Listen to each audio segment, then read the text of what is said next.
Hello, welcome to the Tutors of Life podcast, where we research life so you don't have to. Episode 501. This is your host, Shaun Tutor. And this is Sam, and this is a talk episode where the tutors talk. So last podcast we talked about some land up in Ashland, and we were thinking about doing that. Well, I've got a friend of mine, a friend of ours, we've been in conversations with for a few years. He's interested in selling his land in Cadott. He wasn't ready, and he's still not quite there. He wants to sell this year, and he's got someone that he promised, or that gets first dibs. And they're doing their meeting in July. So him and his grandson are, meeting with the guy and stuff in July. So we'll find out in July if we can get that land or not.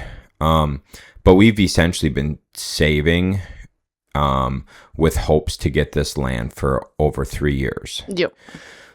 So Sam and I were talking about that other land. We're like, hey, let's just reach out to them and see that, hey, can we... if you're interested in selling that land, we're going to wait and not buy that land in Ashland for hopes to get land 20 minutes away from our shop. Yeah. 25 minutes from the house, 20 minutes from the shop. Be way nicer. Oh, dude. And so, yeah, there's a potential. He said there's a potential and stuff, but like he said, he's got obligations to offer it to the neighbor first. And so... how do I get this to stop? Oh, my selfishness is like, hopefully the neighbor doesn't want it or can't afford it or whatever. Because then we can get it. That'd be cool. It would be ideal. Awesome. So essentially what it would be is we'd be going from nothing to potentially 40 acres in Ashland, but forget that, and then we'd get 80 acres in Cadott. So we already figured out the finance portion of it, what we would do to get it.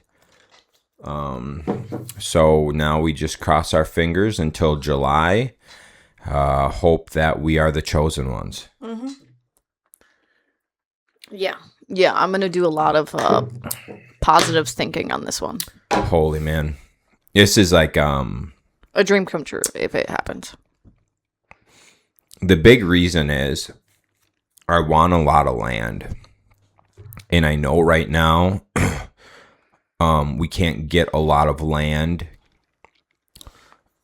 and a house. We don't have the financial capabilities to do so.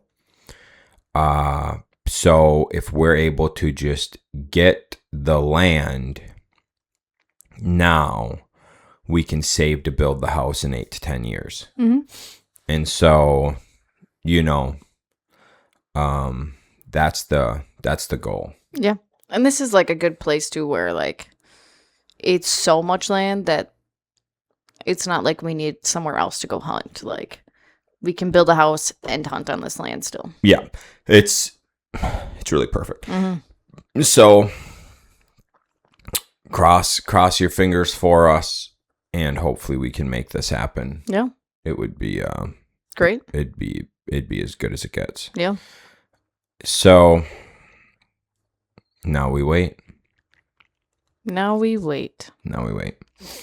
So, which is fine. We have so much other shit to figure out first and get our taxes finished. And so, yeah, there's lots of things that needed to happen anyways. So this gives us time to do that. Pretty much my thoughts is, get our taxes finished, get the financing ready so that if it does come to us, we're ready. That day we can make it happen. Yeah. Which I don't think a lot of people can do. And I think that gives us the edge, a couple things will give us the edge, and I think that's one of them. So, plus, like, the other thing is, like, we really like this family, and, like, we're not going to be building out there for a while either. Plus, it's also tons of land. So we're like, yeah, you can still enjoy it even if we buy it.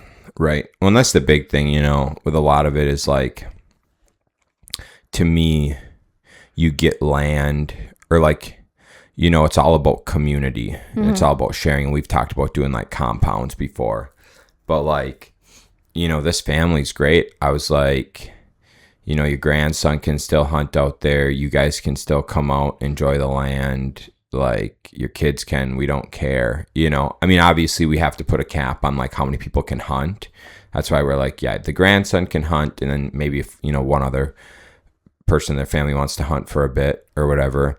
But then it's like, you guys can still come enjoy the land, stay in the cabin, do whatever. We don't mind. Yeah.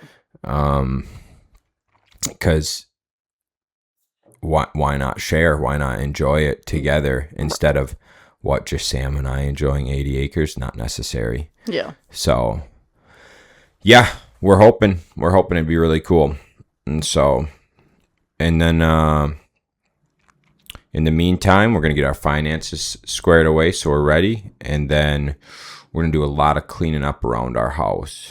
Just because our house is small and we need to declutter it. We need to declutter. Because especially in the next year and a half, we're probably going to have a second kid. So we need to make room. Yep. Need to make room. And pretty much if we get that land in, say, August, we want to have a lot of this shit done by August, because then a lot of time and energy will go towards focusing on the land. Yeah. So the faster we can get the shit squared away at our house, if this comes through for us, it's going to be that much easier to jump on it. Yeah. So. Cool. Yeah, that's big. That's main update. That's main update, yeah. So fingers crossed. My other update, I was telling Shaun last night, when you don't go on social media a whole lot or read newspapers or listen to Andy and DJ's Cruise the Internet, you don't really know what's going on in the world. Right. And then it also makes you not worry about shit either. Right. Because I was telling Shaun this, like, I was having not a hard time, but I was just like so anxious all the time. Because I was just like, oh man, like, what if the world just ends? Because like all these articles were coming out and it just made it seem like there's going to be World War III any day now. All this shit. And I haven't been paying attention to that. And I haven't been worried about that. Right. And it's kind of just relieving. And also I think about it and I'm like, there's no point for me to worry about it, because if World War III starts, there's nothing I can do to stop it. There's nothing I can do to prevent it, right? Like, there's just not a whole lot I can do that worrying about it starting is going to help with. Yep, exactly. So yeah, I've been just not doing that, and that's been really, really nice. It's kind of nice to just live. Yes, it is very nice to live. So yeah. It's peaceful. I honestly, I still listen to Andy and DJ Cruise the Internet because they're the best. But I really did quit listening to PBD, because PBD is just news. It's a ton of news. Mm-hmm. They go round table, and I was like, God, I got to quit listening to that, because it's I understand it's like important in some aspects, but also just like, I don't think you and I are still going to pay attention enough to like know who we should vote for, but like, what are you and I going to do? Well, a big issue with it is like, we still see the shit that happens in our local area, but I can't be inundated, like my brain, I can't be inundated with everything happening in the world. Yeah, it's too much. It overfills you, so we see like local news and the big main headlines we're told about or see or whatever. But we try to stay away from the rest of the shit. Yeah. It's too, and like, some of the stuff we've gotten to the point now where like we know certain followers to get good news from. So like, for example, like we went and looked at that land and the ticks were a huge issue. Well, we just like looked into like ways to remediate ticks and stuff naturally. Mm-hmm. And so it's just like, well, now when we need to know something, we kind of know where to go and what to look for.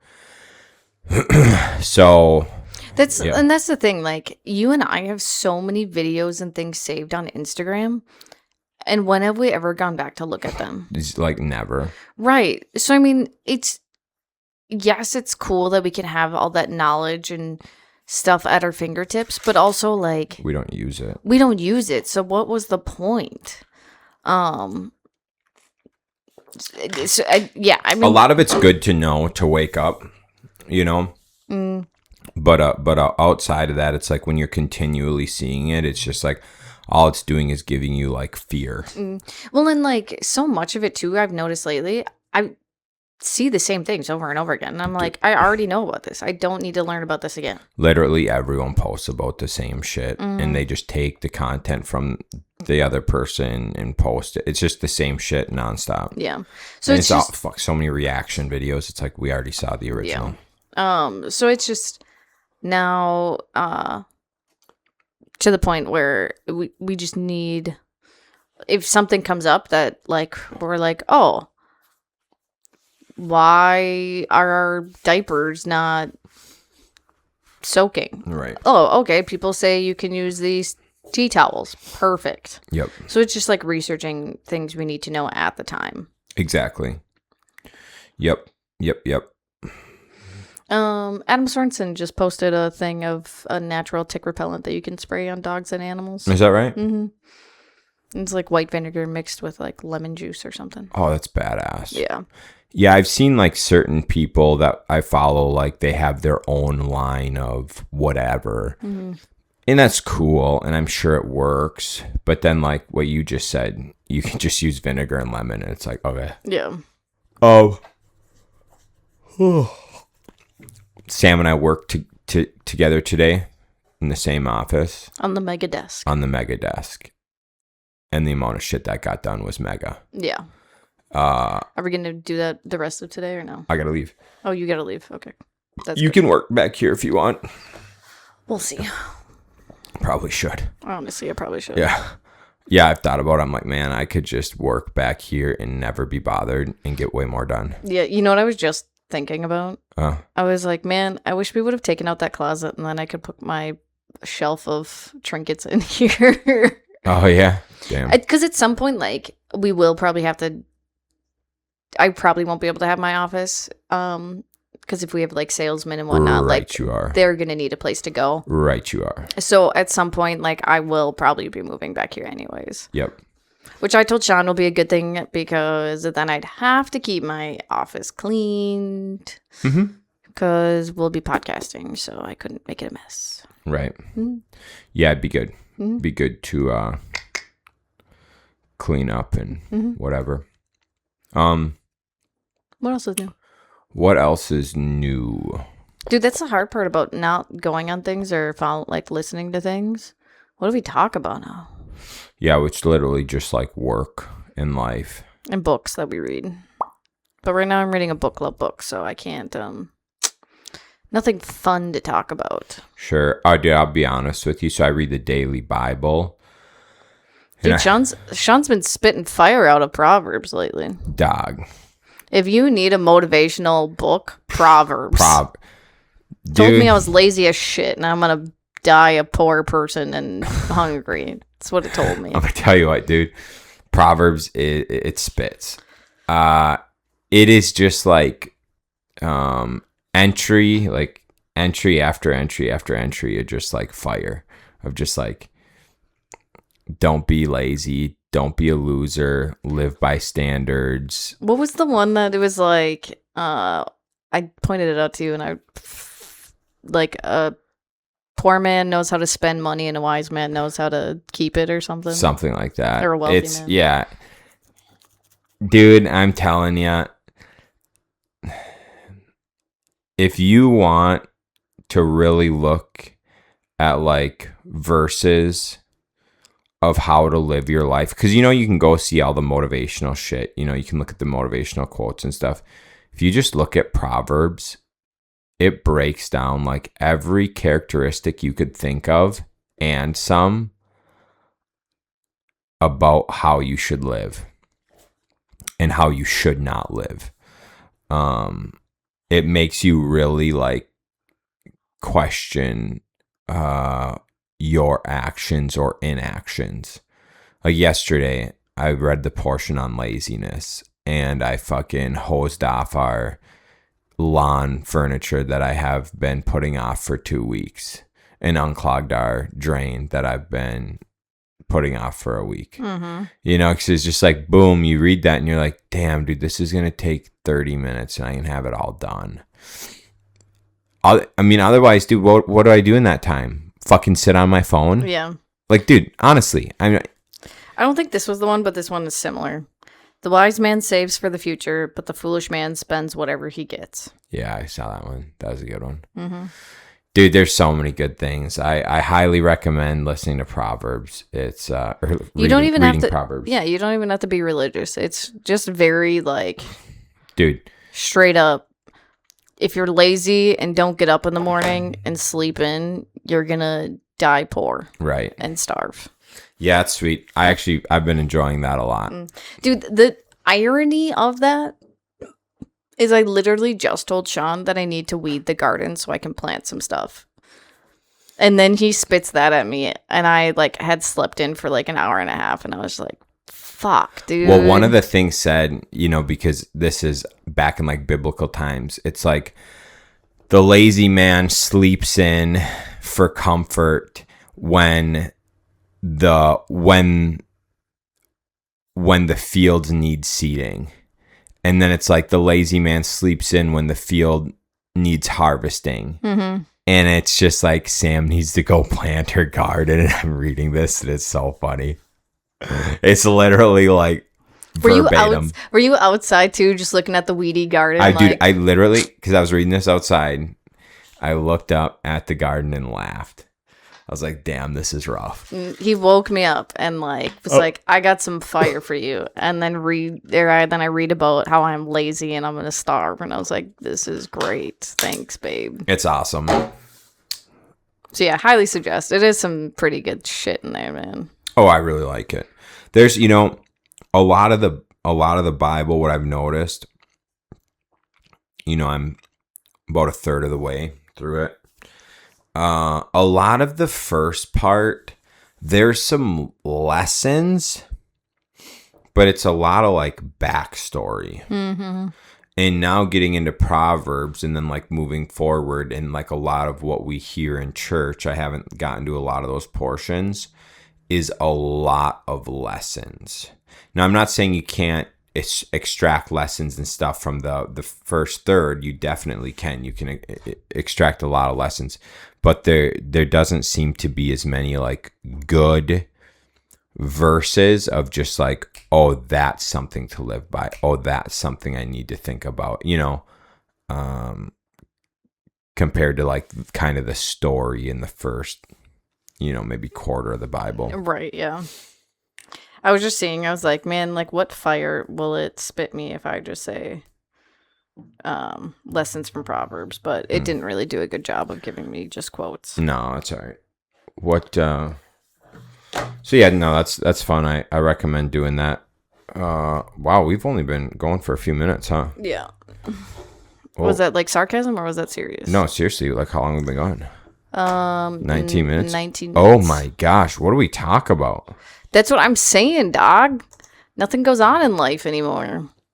I mean, not really. Lily's been fun. She's been a lot of fun.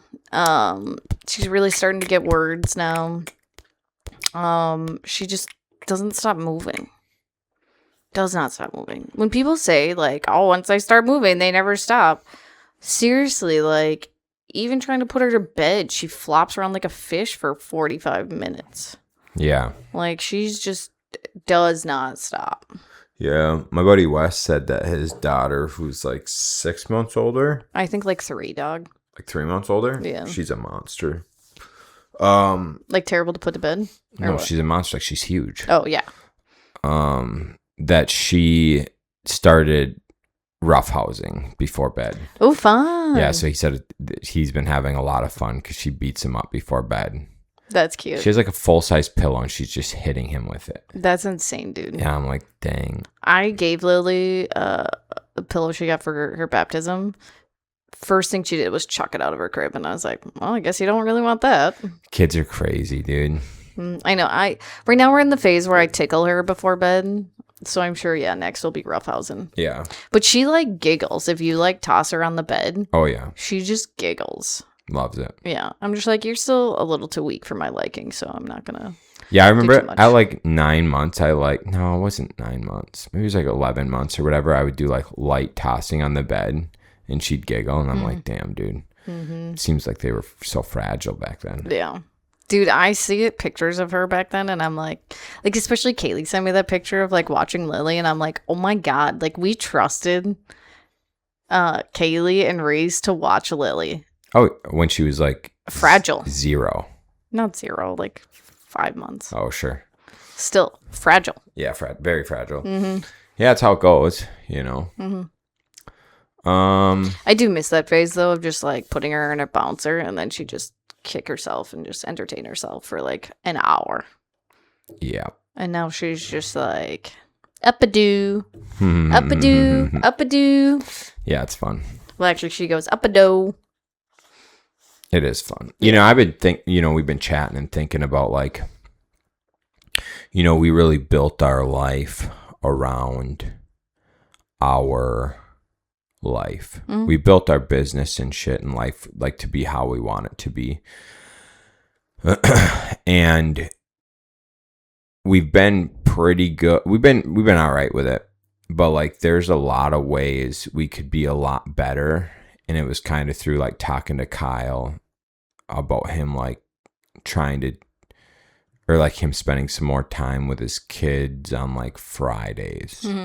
And I was like, damn, dude, it would not be hard for me to add an hour to my days Monday through Thursday so that like Friday I could just spend the first part of the day with her before we have a sitter.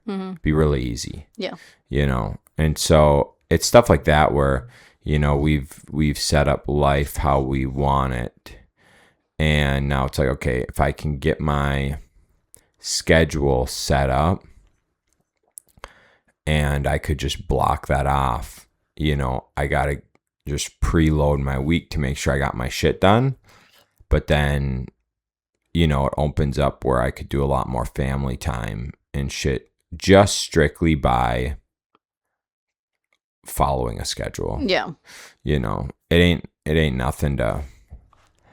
I guess the only trade-off is like right now you take like an hour and a half to like have breakfast with her in the mornings. So then it would be switching that to just probably one day. Like just a combined thing. Or I just got to work 1 hour later. Oh, true. You know what I'm saying? Either way. I mean, if I still did that in the morning, then maybe I don't get like breakfast and shit ready. Then maybe you do, and then I just come in to have breakfast. Oh yeah. You know what I'm saying? So that like if you got up and did breakfast and shit, and then I just came in and had breakfast and went back to work. Yeah, that's true. Then it would be there. But right now, I like a lot of mornings. I make the breakfast. I like pick up the dishes and shit a little bit. Mm-hmm. So if I didn't do that, then it would open that time up. Yeah, that's true. So, yeah, I don't know. That's fun. It's interesting. Mm-hmm. Yeah, it's just things to think about, right? Like, you know, you only get one life. You know, you only get one go at it with kids and shit. And so you might as well try different things to see what the best outcome could be or the best, you know, time and enjoyment could be. Yeah, for sure. It's just like, It is nice. Because we've been experimenting with me working out at either 10:30 or 4. Um, and it was harder, I'd say, when she was younger to come in or to work out at 4. Because she usually had her second nap around then. So then I'd coming in at 10:30 was just so much nicer. And especially the fact of like when she was smaller, I just felt like I would waste so much time because it was just like sitting around watching her, like roll around and whatever. So then I was just like, well, I might as well be at the gym where I can like do my workout stuff and also watch her. Right. And then she could nap at 4. But now that she's like getting bigger, it is like, because now it's more interactive place. Right. So now I don't feel like I'm just sitting doing nothing. I'm actually like interacting with her, teaching her stuff in the mornings. And then at 4, then it's just like she gets to play downstairs basically or watch us lift weights. Right. So yeah, I do. We're now at the point where I think 4 o'clock is better for scheduling. Right. It'll be interesting once we have 2 kids to see what works out better. It will be. It will be. Mm-hmm. Yeah, we're going to have to figure that out. Yeah. Yeah. Our current house also isn't the most conducive layout for multiple kids. We'll have to figure that out. Mm-hmm. I know. I was thinking about that. I was telling Emily about like getting this land and whatnot. And she's like, "Oh, so you'll probably stop working or like stop doing stuff to this house or something." And I was like, "Well, actually, if we get this land, it's going to be a while. So we'll probably actually put work into the house to make it more conducive for the next 10 years." And she's like, "That makes sense." Yeah. Yeah, it's either that or, we got to find, like we originally discussed, find a place closer to the office that we can do a bunch of work to and set it up how we want it. But, which that option can always be there because we don't need money to do that. Yeah. That's easy. That's like just a normal construction rehab budget. That ain't nothing to do that. You just got to find the right property. Yeah. So, that option's always there if it and that's what a lot of shit is, right? Like if the option's there and it presents itself, we can do it. But it's just like, it's just so hard because we haven't been doing things to our house because we've been just like, oh, well, we'll probably move out of this soon. We'll probably move out of this soon. We'll probably move out of this soon. And now we're just like, okay, well, it's been 3 years. So maybe we should do some of this stuff because who knows how long we're going to be here. Right. Well, the issue is like we've looked at a lot of houses and it's like we could move, but it doesn't necessarily mean it's a move for like the better. Yeah, it's not a vertical move. It'd be a horizontal, maybe a little bit a lot of the downgrade. time it's like, oh, the house is better. Like we just looked at one here like 2 days ago. The house is a lot nicer, but the yard is nowhere in comparison. Yeah. And we've looked at a bunch of places like that. Like, oh yeah, the house is better. The yard's not as nice. The neighbors aren't as friendly. It's 100,000+ more than what we already have. Plus we got to do updates, know? So it's like, we've looked at some of the places, but it's like, for essentially doubling our mortgage, the only thing we're getting is a nicer layout on a house, but then everything else is worse. Yeah. So it's like, yeah, that's tough. Yeah, very tough. Yeah. So it's hard to double a mortgage, and the only thing you're getting is a better layout. But you're taking away garage, nice property, shit like that. Yeah. So, and neighbors, right? So it's like, we're going to double our mortgage and then we're going to lose everything we like about our current house, but we get a better floor plan. So that's tough. Yeah, very tough. Yep. So yeah, we'll probably just slowly do things to our current house to make it more appealing. Because it's so easy to just start like, you can do easy shit, plant bushes. Yeah. fix up the porch. Yep. It's easy. It's easy to do little shit. And then, like, next year we can decide if we want to. One of the things we've been deciding is if we want to open up the wall between the kitchen and the dining room. Right. It's just going to be a lot more of a headache than we want, just because there's a chimney there that we got to take out. And then you got to patch flooring and drywall repairs and take out some knob and tube. So it's move some HVAC. Yeah, there's a lot of bullshit to do if we do that. Yeah, so that's probably going to be like, oh, are we going to be in Florida for a month again? The perfect time to do all this. Right, exactly. So we'll see. Probably wouldn't hurt the value of the house. No, it definitely helped the value of the house, for Yeah. sure. Yep. Also helped the structure of the house. Yep. Sweet. I don't got shit, dude. Wow. Nothing. Just want to work. You just want to work? Kind of. Yeah, I know. My desk is a disaster, but I keep trying to clean it off, and then I just get more stuff added onto it, so then it just piles and piles and piles and piles. So one of these days, maybe next week while you're at jiu-jitsu, I'll be like, hey, Kaylee. Right. That's not a bad idea. Yeah, come to the office by myself. Not on the weekend, you're saying? Mm-hmm. Yeah, that's a good idea. Hey, are you going Friday night next weekend? To jiu-jitsu? I don't know. I think so. Why? Oh, okay. Am There's I a supposed puzzle to? contest. Oh. So maybe I'll ask Beverly and Rich. Mm-hmm. Yeah, that's a good idea. Mm-hmm. Yeah, there's a, if any of you like jiu-jitsu, next week, the 5th, 6th, 7th, Shaun Ribeiro is doing a clinic at Club 37. So if you guys want to learn some stuff, it's a really good one to come out to. So I'll be there getting my butt whooped. Shanji is so close to like Sean Jr. Yeah. Could be. But he's a lot cooler. Could be the second boy. There you go, Shanji. Yeah. Mm-hmm. Yeah, it's pretty. He's a cool dude. Very good. Very, very good. It's very different from Lily and Thaddeus. Yes. You wouldn't mix that up. No, not at all. So yeah, if you guys want, if any do jiu-jitsu, it'd be a good clinic to come out to and learn, train. Cool. Yeah. Okay, that's all I got. I want to clean my desk. All right, gang. Catch you on the next one. See ya.